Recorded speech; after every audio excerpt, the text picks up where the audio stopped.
Welcome to the Imperfectly Empowered podcast with leading DIY lifestyle blogger ahnafulmer, where women are inspired with authentic stories and practical strategies to reclaim their hearts and homes by empowering transformation, one imperfect day at a time. Hello and welcome back to another episode of the Imperfectly Empowered podcast. I'm your host, ahnafulmer.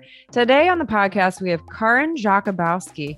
Karin is the creator of the Educational Impact Academy, and she uses her doctorate in educational leadership and her 10 plus years of experience as a public school principal to empower struggling students and their parents to succeed with mindfulness practices and her unique collaborative approach.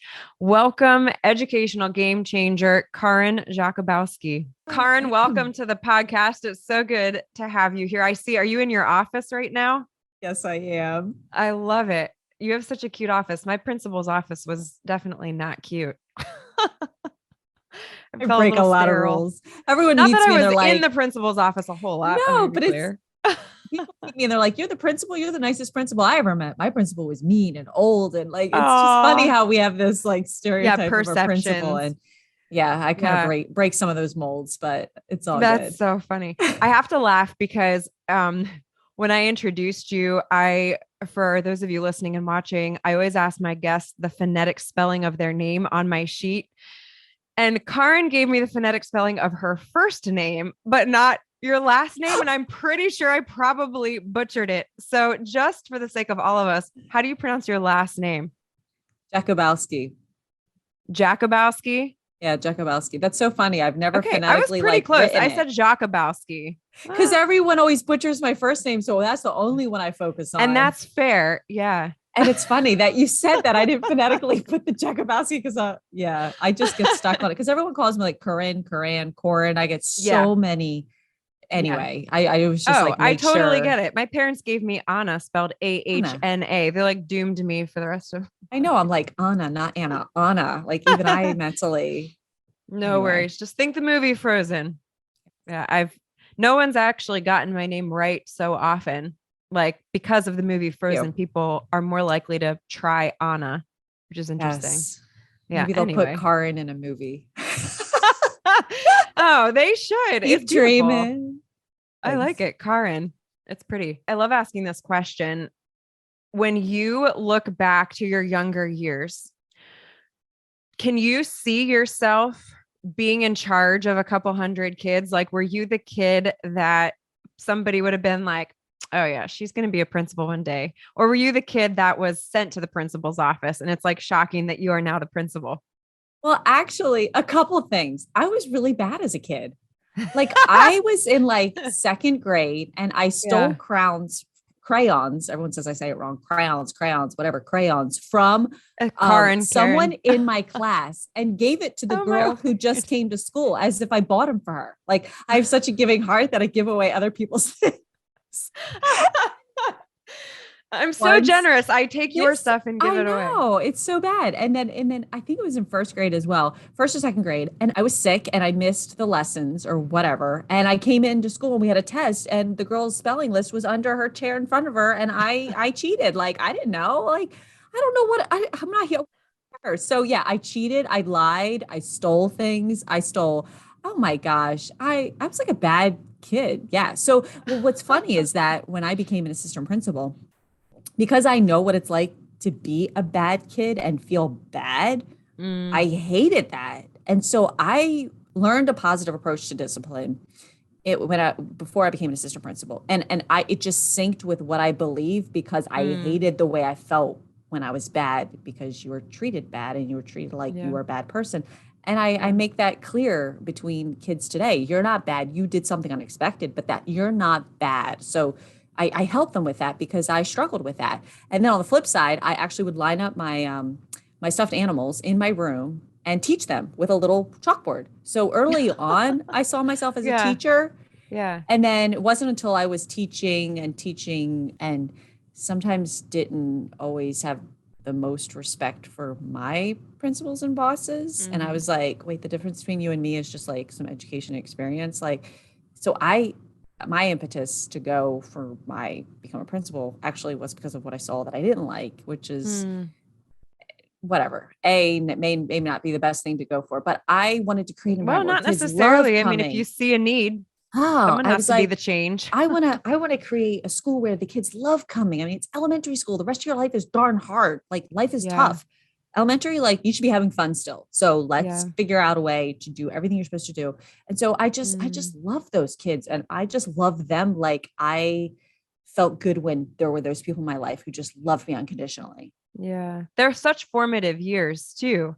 I mean, it would be really hard if were in an elementary school and your administration started off with a poor experience. Like you have such a prime opportunity at that age to foster a relationship and to invest in them. So I love that. You were a teacher for how long? 6 years. 6 years. Okay. What did you teach? First, second, third, and fourth. And Oh, every God year, bless well, you. I started in first and I I loved like it. how you kept And going then, up. and then there was second grade and I was like, oh, I don't know if I'm going to like that. And I loved that. And then I did third grade. And I was like, wait a second. I would have never believed if someone said the higher you go, the more you'd love it. But fourth grade, I did for 4 years. And I was like, okay, at the end of fourth grade, you are so ready for someone else. And that is not me. So I knew I don't feel naturally cut out for like middle school and secondary experiences, but yeah. So it was funny. Like fourth graders. Which do you think is the hardest to teach in your experience? Which is the hardest? Which teacher really, really, truly does deserve the most respect? Probably not having gone to middle school, because that's probably its own can of worms. I would say Yeah. the lower you go, the harder it is, because you're doing so much for kids that the older grades get more independent and they get your jokes. And you can kind of like connect with them a little bit more than your So the kindergarten first. teachers really, we're not making it up when we say there's a special place in heaven for them.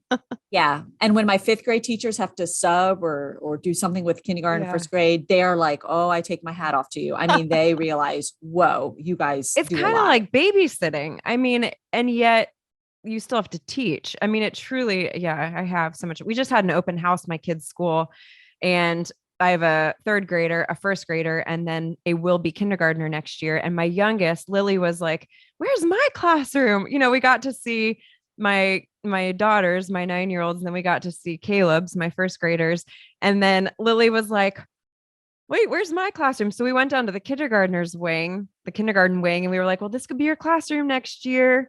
And she was all excited, but we were talking with the kindergarten teacher, and just once again, it was like she was kind of reminiscing about some of the COVID years. And we were just like, I mean, if being a kindergarten teacher wasn't hard enough, add COVID to it. And we're just like, hats off to you. She couldn't have any of her toys. She couldn't have a lot. She couldn't have so much of what she normally would have used. I still don't know how they all did it. I take my hats off to them. I didn't have to do it. And that was a big leap and a jump. But here's something, for a little tip for you and anyone listening who has kids in school. So please, anything you love about your teacher, which believe me, like words of praise and affirmation, like in emails, go a long way. And I said this to someone the other day, and they were like, oh, I'm so glad you said that. So I'll throw it out for whatever it's worth. Whenever you want to thank your teacher for something, CC the principal. The teachers just, because you don't hear of it enough. Like you get all the problems. Even I do. I get all the problems. I get all the issues, all the concerns. And it's that light in the middle of, the month that someone says something nice and you're like, and you just hang on to it. So whenever you email your teacher, you're like, hey, I just want you to know, thank you so much. Or send in like a $5 Wawa gift card or something little, like it just goes such a long way. And CC the principal, and it fills their pocket.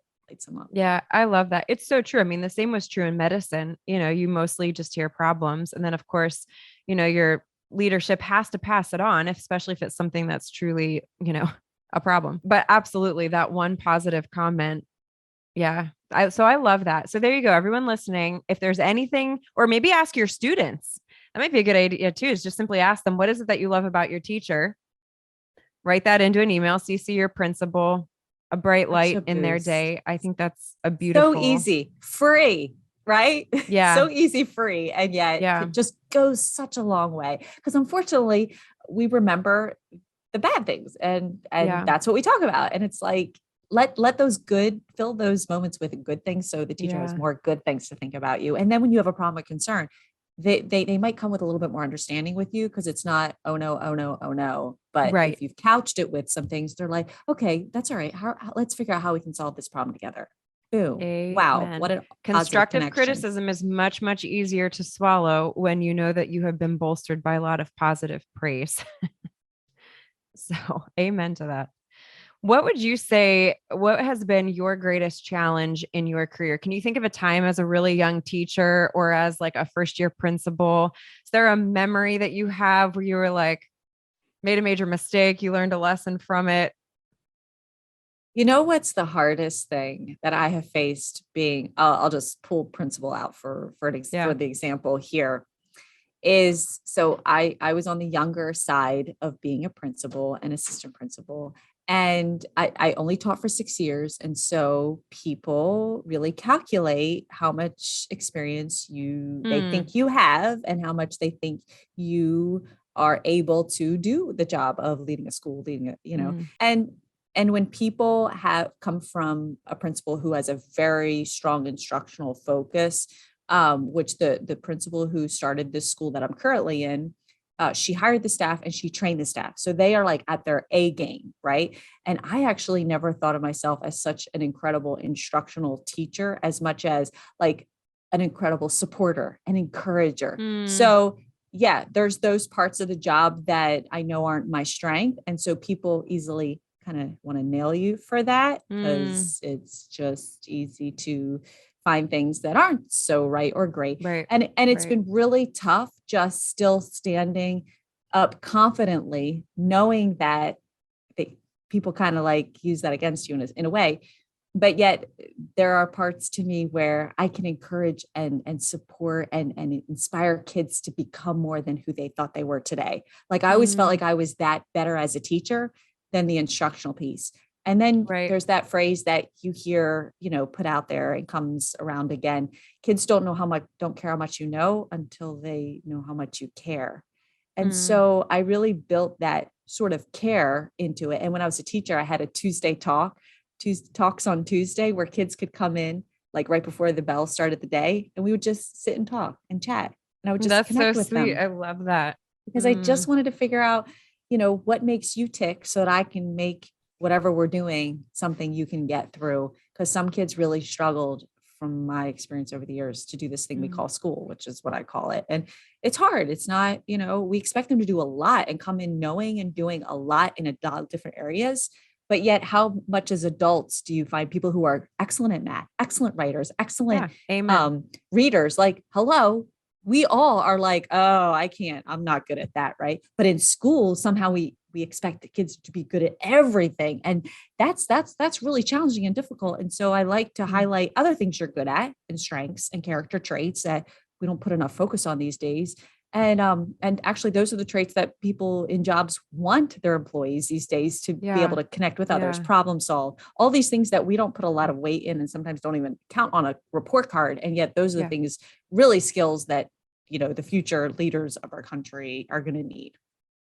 Do you think it's so interesting hearing you say this because I've already processed this a little bit. I mean, my kids are young, but just the concept that I don't necessarily want to push my kids to feel like they need to get A's in every class. It's more so I want to see that they are working hard and putting in the effort. I could see the frustration being more so like if I have a kid who is exceptionally bright, but is not trying at all and is not doing well simply because he doesn't care versus the kid who works their butt off and gets a B. I guess what I'm trying to ask is how as parents can we find the balance of pushing our kids hard, but then also recognizing the letter versus the work? Does that make sense what I'm asking? I did not word that well at all. I need more coffee. I think that's no. It's so important what you're saying because there are kids who are just brilliant and bright or their parents push them so much and they're in after school Kumon and extra and they're like on, grades above in math and reading. But really, so right now in our PTA meetings, we're reading the book Grit.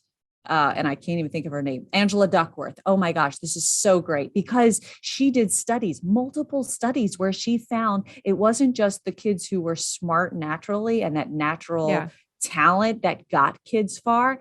It was those who could stick to it, those who could work hard, those who put more hours into investing in that area. Those were the ones who ended up successful. So it's as I've been reading this with parents, it's been encouraging to them because we don't all have the Albert Einsteins as our kids. Right. And then you put a couple kids who have this, what they call an individual education plan because they have special needs and now they need specialized instruction. And you can sit in those meetings and come out going, oh my gosh, my kid can't do hardly much of anything. And it can be very discouraging and you can just be in tears.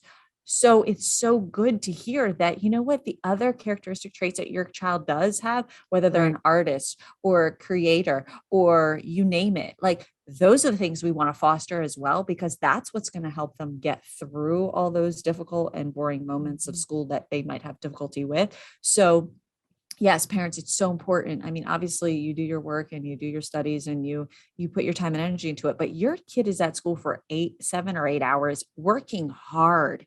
So after school, whatever they have to do to get their homework done, et cetera, but invest in things that they love, because if you find what they're passionate in, and it might not be what you would choose for your child. So that's really, there's that piece too, because there's a lot of things we have our kids do because we want them to do, or we didn't have that opportunity. So my kid's going to X, Y, and Z. Okay. Just make sure your kids are doing what they love. And sometimes it's doing a bunch of things, realizing what they don't like to finally find out what they really love. And that's okay too.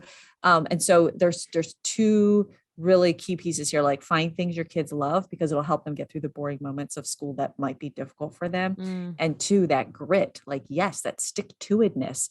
There's a lot to be said. And a lot of kids are just fizzling out and they don't have that endurance. And that's what we need to help foster in our kids. I think too, I've found it's really helpful when I can correlate for my kids why they're doing what they're doing. Meaning if you find something that they really love, then try to somehow correlate something that they don't love to why it might help them in what they do love. I just use piano as an example. My daughter doesn't hate it, but she does not love practicing piano, but she loves singing and acting. She loves being on stage.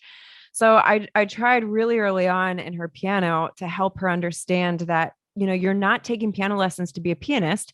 You're taking piano lessons so that you can accompany yourself when you want to perform, a musical number, or you can accompany yourself so that you can learn the numbers better or whatever. It's an education that supports what she really loves. So I feel like that could probably be applied in some sense to what you're saying too, trying to help a kid. You're not taking math to be a mathematician. You're not taking math to be an engineer. Maybe you're just taking math so that you can better understand X's and O's on a football field. I don't know. It's somehow correlating the two in some way, shape, or form might help their young minds be like, oh, yeah, if it makes sense to them, right? There's so many things we do in school that we just do because it's what we've always done. Right. But if we can connect it to a real world situation, a real life problem, show them where they're going to be using this. Practically, I was in a kindergarten class and they were reading this big book because they made books so big in kindergarten to see the pictures. And as I was in there just observing for a few minutes, the teacher was like, we love this author. This author is amazing. Listen to this story. And they write like this. So while she's talking, I'm Googling the author. And all of a sudden I turn around, I'm like, hey kids, look, here's a picture of the author. And hey kids, if you liked her book so much and you wrote her a note saying how much you loved it, give it to me and I'll find a way to get it to her. You could write this author, this picture of her, right? You make it real for them. You talk about things, but however you can make it so real to them. And you should have seen their faces. They were like, really? You could talk to her? Really? We could send them a letter?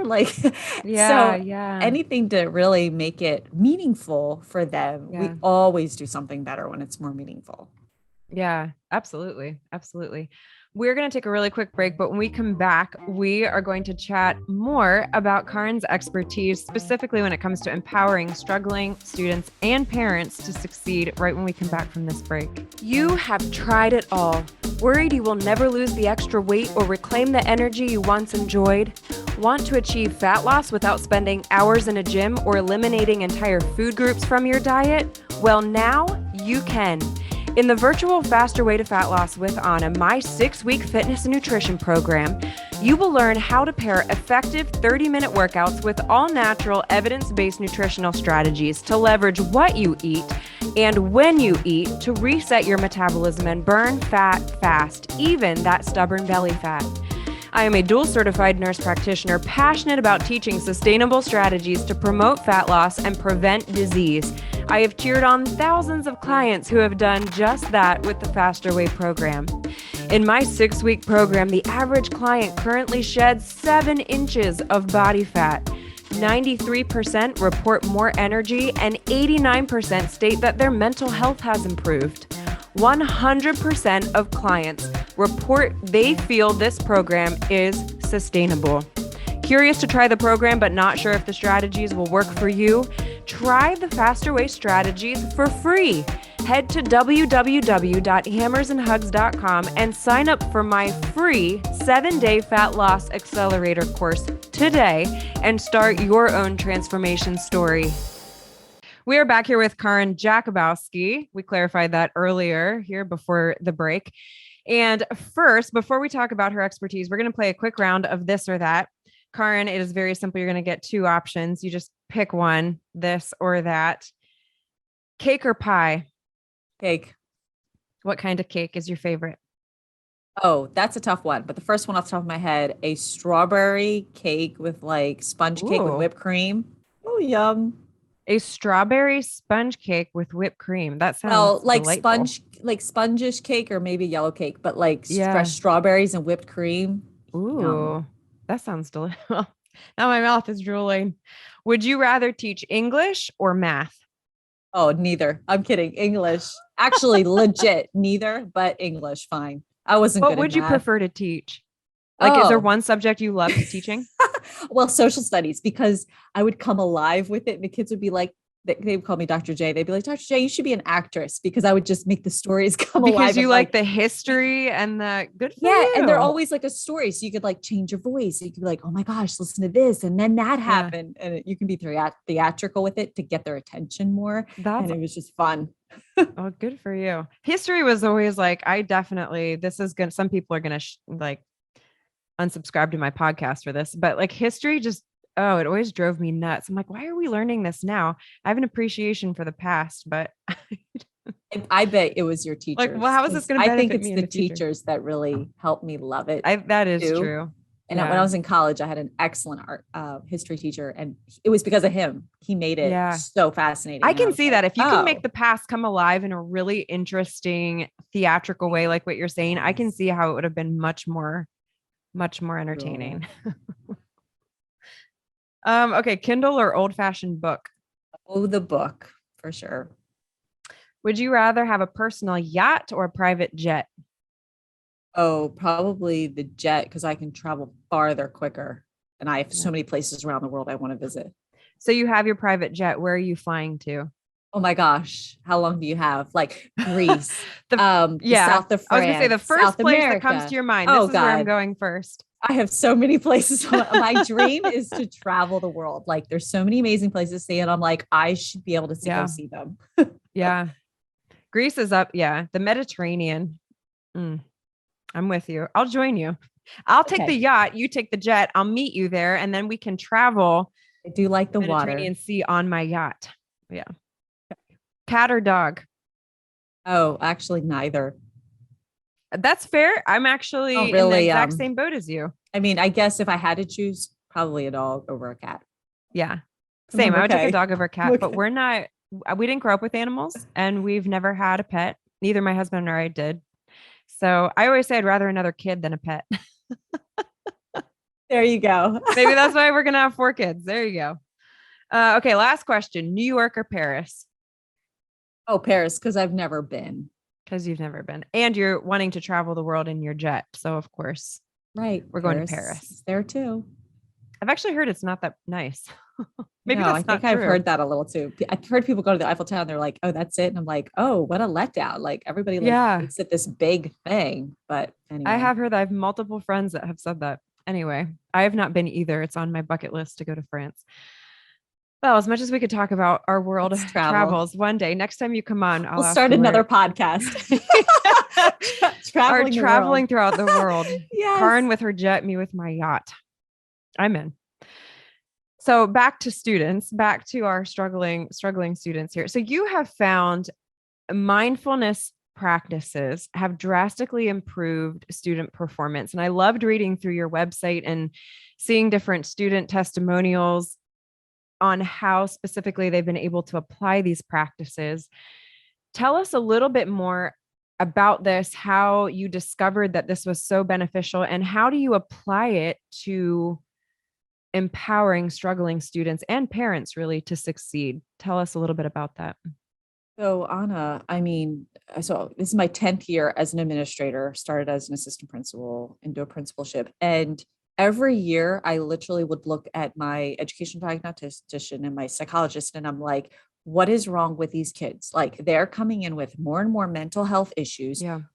We deal with the problems and we're not the experts in this area. And yet we are stuck solving problems. And it sometimes feels very impossible. And that was pre-COVID.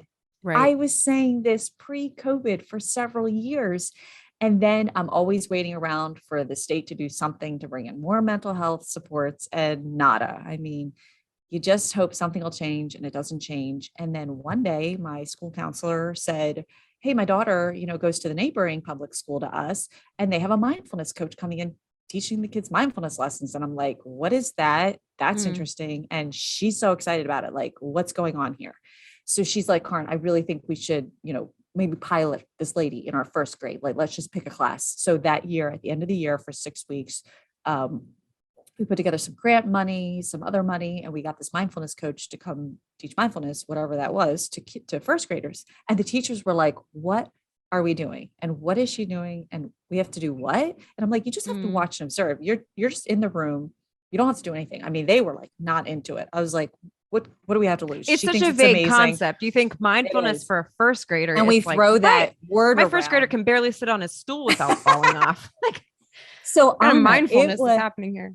It was amazing. But at the end of this 6 or 8 weeks, the one teacher who literally was like, what are we doing? I can't believe this. What?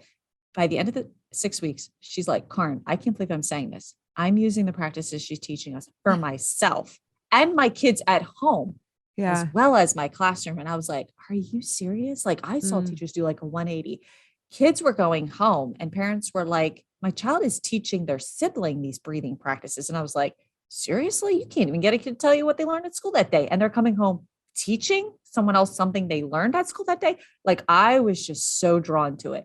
Well, this particular coach works through Mindful Schools, which is a program, and they offer courses. And so one of my teachers was like, Karin, you really got to take one of these classes. And I was like, okay, fine. And then she shared at a faculty meeting. And so I opened it up for all the staff, whoever wanted to. I would see how many were interested and then figure out how many I could pay, in a sense. Well, it was about a handful of us. So I just paid for those, including myself. And I started embracing the practices. I mean, I had been meditating for probably about 1 or 2 years on my own before this came along. But I learned so much more about some breathing techniques and just the power of being still and quiet and just sitting. You don't do any special poses. You don't put your hands a certain way. You don't there's nothing Buddhist about it that people tend to be like, what are you really doing? You're just really sitting with your eyes closed. And the mindfulness that they teach is being aware of the present moment without any judgment. And the lessons include like listening, your senses, tasting. What do you see? What do you feel in your body? Like just noticing. And then some breathing techniques, like they call it ball breath, finger breath, to teach kids some breathing techniques, like when they're taking a test or they feel their self getting, maybe a little anxious or stressed. And so the following year, we brought the coach in for all the students for 6 to 8 weeks. And those are some of the testimonies you read on my website. And I have 2 YouTube channels. The old one is Mindfulness with Dr. J, which I interviewed some of the kids. Like, they would use it on a test. They would use it at home when their mother was working with their sibling and they were frustrated because they wanted the help of their mom now. And I was like, these kids are like using this. This is amazing. So where I had waited and hoped for years that we'd get more experts in mental health for our kids, all of a sudden I was like, wait a second, this mindfulness practices are actually like an intervention or like a pre-therapy tool, giving kids strategies to use to help them in this area. And I was just sold. Like I ended up taking a second course to learn the lessons, started teaching to kids, putting some of them on the YouTube channel. And even last month started a weekly Zoom mindfulness lesson with kids just for the month of March. And at the end, I was like, do you guys want to continue this on Tuesdays? And they were like, yeah. So we're still doing it every Tuesday. So that's it Do you in a see nutshell. over the years, because you've been doing this for 10 years now, obviously COVID hit, we know that mental health has become, a even bigger issue for everybody, but certainly students. My husband's a high school teacher. He has certainly seen it. I saw it in medicine, with mental health becoming increasingly difficult, even in younger years.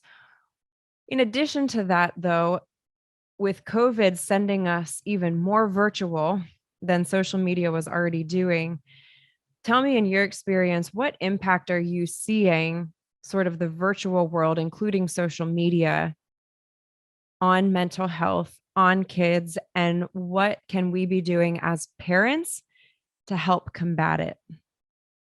So, gosh, social media and the virtual world it's almost like a drug. It's so Mm, appealing. I find mm, myself going on Facebook and literally having to tell myself mentally, okay, you're stepping off now. You're closing the app. You're yeah, moving on. I get, yeah, and I don't even get on it much, which is why I right. think I monitor myself because I know how sucked into it I get. And yet it's become second nature to our kids at the youngest of ages now. Mm, Kids are just like stuck on the virtual gaming. Like, let's just take the world of games. So yeah, my recommendation to parents is really monitor the time your child is spending on it and really try to let it not be the only thing that they are interested in. So give them those other interests and outlets to play a sport or get a hobby, spend time outside, outdoors in yeah. nature, and then really just give them that time to connect with other kids and play. So I interviewed one author on my podcast too, Momnificent, and she shifted everything for me. I was thinking, this is going to sound bad, but I was thinking it was the parents' fault that our kids were coming to school every year over the last 10 years Yeah. with less and less social skills, which is what we were seeing. Like, this is like, what is going on? And she said, Karin, kids are coming to school with less and less social skills because they aren't what she calls true free play. They're not Yeah. playing anymore. If she said, when I was a kid, I had 3 recesses in school. I was like, 3 recesses? Like, how did they do that? Anna, do you know that because of that conversation I had with her this year and last year, we put in 2 recesses in our kindergarten, first grade class? Like, nobody My does kids have that. 2 recesses. I didn't know that was I'm a so glad. thing. I I only am ever had so one. glad. And I'm telling you, I was like, okay, however, we're Yeah. going to get these kids to play the true free play Mm, where it's not scribed and scripted, like they're mm-hmm, doing whatever comes to their mind. And in that mm-hmm, play, they're learning conflict resolution. They're learning, mm, I want to play this, but I couldn't play it now, and patience and mm-hmm. all. Like, she shifted it for me. I never knew it was from that. I thought it was like a parent problem. So parents, please, please, please have your kids play, play, play. I forget the question you were asking me. Did I answer your No, that's question? great. No, that's great. I mean, there's so many things that could be expanded on this question. The question was the impact you're seeing social media have on, and the virtual world on kids, but then how as parents we can be intervening. It's a fine line because students have to make a choice. But at the same time, as a parent myself, there's also part of me that wants to be like, I'm the parent. I mean, you hear parents say, well, they're always on their phone. And in my mind, I'm like, are they paying for their own phone? Is it their phone? Are they paying for the home in which they're staying in? Like, you are the parent. It is within your power to set the boundaries. I think, humbly speaking for myself, the bigger issue is that we're exhausted. I think as parents, we're tired, and it's easier to just let our children So easy. distract themselves with the TV. My kids You don't have get a phones. moment's rest because we're Yeah. all going 110 miles an hour, doing way too much. Yep. Like, I Yep. mean, another interview that I had I was like, what's one thing you want to leave our listeners with? And she's like, just slow down. Yeah. Slow down. Like, we are doing so many things. And it's this thing like we think we have to. And it's like, just check in with yourself. And I think it's powerful. Yeah. What you're saying, there's two things that I think personally, when it comes to social media, is that, well, the one, I interviewed some high schoolers and they were like, Karin, it's the first thing we do when we wake up in the morning. We check our social media feed. Who said what? Who responded? Who? Yeah. Like, that's how addicting this is. Right. And they take their identity from it, whether someone liked or didn't like anything that happened. And I call social media, it is moments of people's beautiful lives. Like, Right. Right. you think their life looks like that all the time, and Right. you psychologically then start comparing and feel like you don't match. No, it is a moment in their life. And that's what I have to tell myself. It's a moment. There are moments. It's just a life is not all snapshot. like that, or else you can be like, well, my life must suck. Yeah. When you Yeah. compare it to something perfect all the time. And it's Right. that's the deception of it. It's not all the time. It is moments, and we all have those beautiful moments, and we all have crummy moments. And I'm learning it's okay to be real about the crummy side, because actually Yeah. people connect with that more, because we all experience pain, but yet we all want to throw out there the beautiful and the perfect and et cetera, et Yeah. cetera.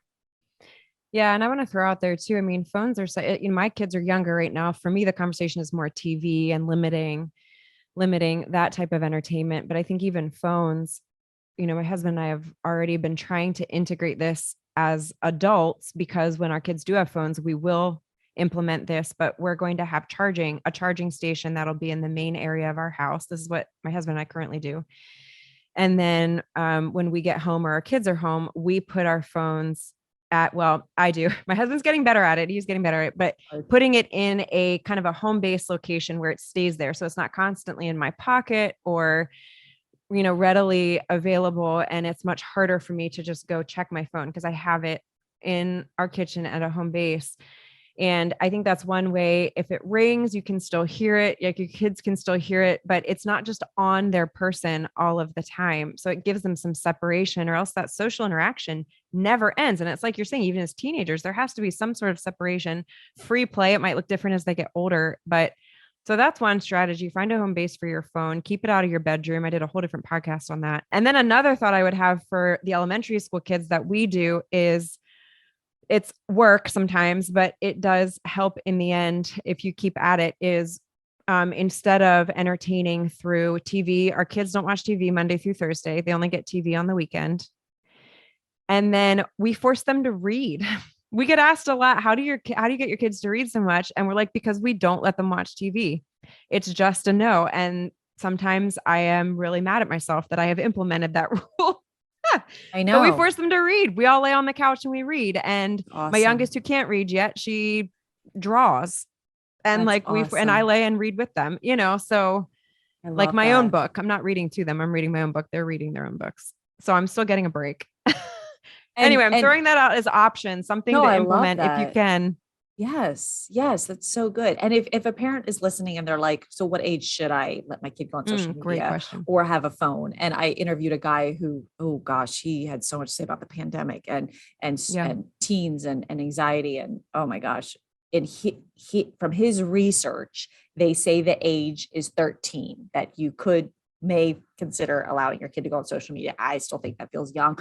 But then again, it gets hard when all of your peers are on it and you're not. And then at what age do you end up letting your child? But 13 was what he said. So I'll just throw that out there for anybody who is interested or wants to consider that. But I did not know that age.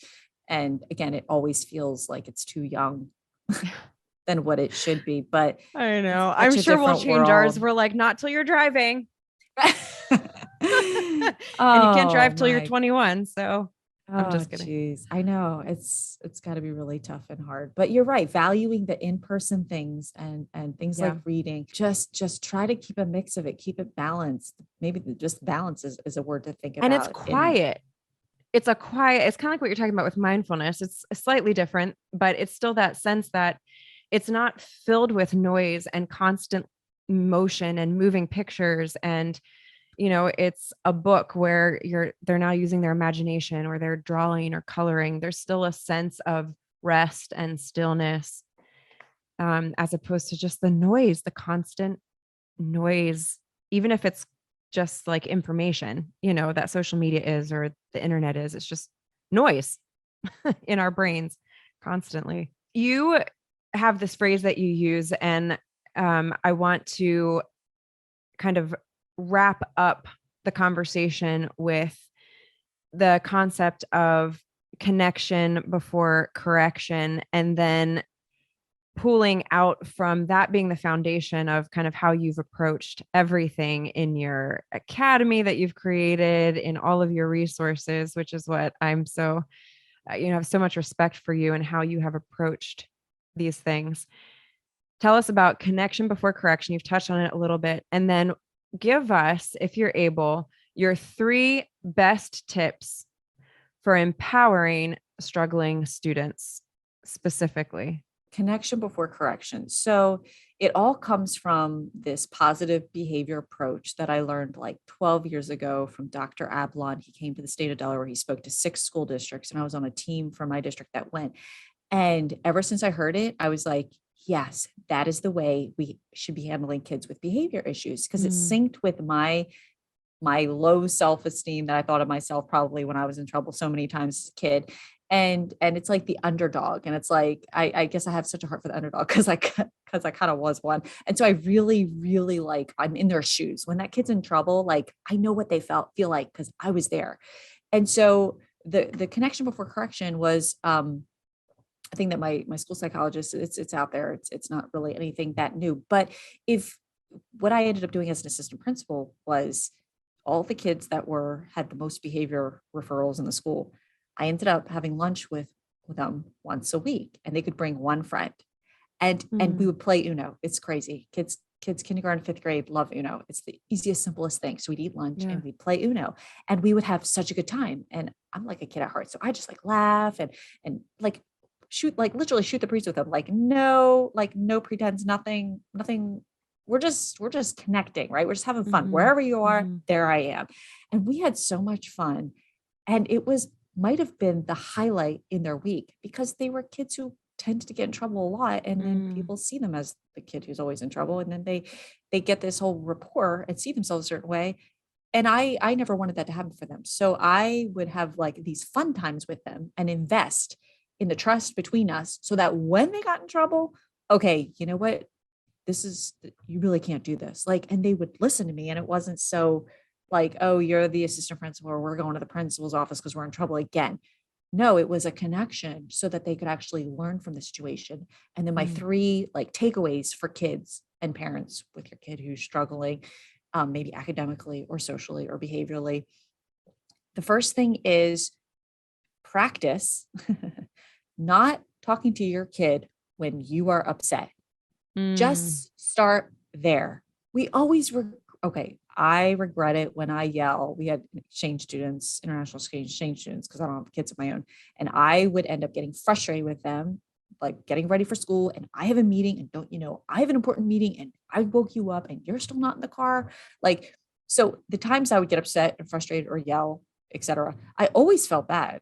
Like I regretted that I did that. But in the moment, it's like, I am so frustrated. So what I teach parents, and we go through a lot first, is just one simple thing. Just start noticing and practicing that you're not going to talk to your kid when you're upset. Like the non-negotiable, I call it a non-negotiable, like just like you're going to catch yourself. We're at the habit of it. So it's hard. We know how long it takes to break a habit, but just check yourself. I'm not going to talk to my kid when I'm upset. The second piece is, I'm not going to talk to my kid until my kid is calm. You never get anywhere with them. And it just gets worse, and you get frustrated, and then you feel like you can't connect with them, and then they shut down, and then they're just gone. Like there's no coming back after that. So 2 things, you'll check yourself, and there's simple things you can say, like, I'm really upset right now, and we'll talk about it in a little bit, or it tears them up. But then make sure you talk about it. Make sure, because that's easy. I've been there. It's like, set a timer. You walk away for a minute, and then you're like, oh, I just don't even feel like it. And then you don't talk about it. And so your kid's just like, oh, well, great. So set a timer. So make sure you talk about it. Timer for 2 hours, 3 hours later. I don't care. Like sometimes teachers would bring kids in from recess, and they kicked a kid, and then it's lunchtime, and they'd be sitting in the office, and I'd be like, behind closed doors, the teacher kicked the kid. No, I know. Did I say that? I'm kidding. I probably said it so fast. But behind closed No, doors, I'm I'd saying be that. like, teachers, even when you're in prison, you eat lunch. Like the kid Yeah, goes to right, lunch. right. And then I will talk to them. And 9 times out of 10, the kid was snotting and upset and can't think straight and tell you his name anyway. Like Yeah. stop, just stop. And you can't make a kid calm down faster than they're going to calm down. So not that it can happen in every situation, because I know there's life and you got to get things and do And and go. sometimes you have to just kick the But kid. I'm laughing because as a you parent, do. there's times that I'm like, You do. I'm in Like the front grab seat and go. driving. I said this And they are not listening. And it's like the only thing you can do is throw something at them or like smack their leg. Like, let's go. No, it's true. It's true. So when you I'm not advocating kicking your kids, but you know what I'm saying. let your kid calm down before you're gonna talk to them. And don't stare at them. Like just leave them off to the side. Just do your thing, but keep them in your peripheral. No one likes to be stared at anyway. If you just don't give them the attention, eventually they will calm down. Yeah. And then the third thing is you're going to have to buy my course on my website to hear the rest of it. No, I'm just kidding, because there's like steps to it. But you do. There's how we'll get to that. There's how you talk. You have to use an empathetic voice. I don't care if you don't feel like it. But if you're calm, you'll be more empathetic when you're ready to say something to them. And I swear they're going to get me a shirt when I retire that says, "What's up with that?" Because that's the magic question you end up asking them when you're calm and they're calm. Hey, I noticed you kicked the kid on the playground. Like, what's up with that? And that's literally how you say it. And they just stare at you because they're like, nobody ever talks to me like that. Nobody ever asks me a question. Because what do we say? You know better. I didn't teach you that. You're a Jakubowski. Like we just, and it's like, I just say this to parents. I'm like, mute yourself. Shut up. Just stop. You disengage and the emotional, they are mirrors of us. So you get elevated, don't be surprised they get elevated. You calm down, they will eventually calm down. And when they're calm and in control of their body, it's like what I like to say, you look calm and in control of your body. Yeah. I noticed you. Another great open-ended question that I found is really helpful with my kids, for those of you listening, is, so what's on your mind? It's like, before I even start with what's on my mind, because I've got all kinds of things to say, I will try to start with after I've calmed down. Because we all have the kids that drive us more crazy than others. Let's be honest. We all do, whether we're a teacher, whether we're a parent. And sometimes we need longer to recover with a certain child than we do a different one. But with all of them, I do find it is helpful to ask them first, give them the first word, give them the opportunity by just the open-ended. So what's on your mind? Yes, Gloria Gold. And then you have to listen and be quiet, which is really hard to and do. that's there's hard parts to this, but it's so worth it. And once you practice it enough and you have success with it enough, there's no, like, I can't go back. It is how I treat every kid when they're in trouble. And Gloria Gold, she's an awesome author, writes about kids and behaviors and stuff. And she said, Karin, behind every behavior, there's a story.